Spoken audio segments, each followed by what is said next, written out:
নবী রাহমাতুল লিল আলামিন বলছে, কেউ যদি কাউকে কোনো মিথ্যা অপবাদ দেয়, যে কাজটা সে করেনি, যে অপবাদ দিবে সে মরণের আগ পর্যন্ত ওই অপবাদের কাজ নিজে না করা পর্যন্ত সে মরবে না। কত বড় মারাত্মক কথা একটু চিন্তা করে দেখেন। আমি যদি কাউকে অপবাদ দিই, অমুক ব্যক্তি চুরি করেছে, কিন্তু তিনি চুরি করে, আল্লাহ আমার জীবনে এমন কাহিনী সাজাই দিবেন, জীবনে মরার আগে আমাকে চোর হতেই হবে, চুরি করতে হবে, চুরি না করা পর্যন্ত আমার মরণ হবে না।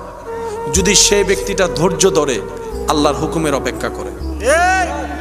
সেজন্য নিজে বাঁচলে বাপের নাম। আর কয়দিন বাঁচবো একটু হিসাব করে দেখেন না। চোখটা বন্ধ করে দেখলে দেখবেন, এই তো স্কুল জীবন, এই তো প্রাইমারি স্কুলে যাওয়া, এই তো হাই স্কুলে যাওয়া, স্কুলের পোশাক পরা, সব চোখে ভাসবে।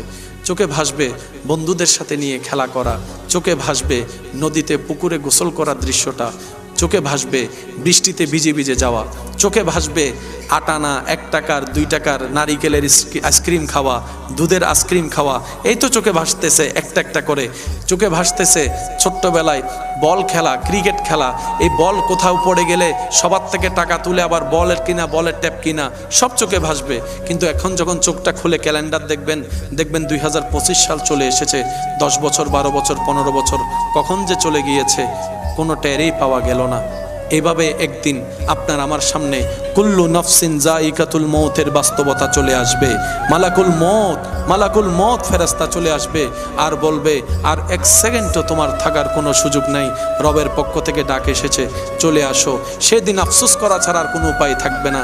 সেজন্য যা হয়েছে জীবন, অতীত তো পাল্টাতে পারবো না, কিন্তু আমাদের রব তো রহমান, আমাদের নবী তো রাহমাতুল লিল আলামিন, আমাদের জন্য একটা সুযোগ আছে। সেটা হচ্ছে মন থেকে নিজের কৃতকর্মের জন্য যে তওবা করবে, কান্নাকাটি করবে, অনুশোচনা করবে, নিজের ভুল রবের দরবারে স্বীকার করবে।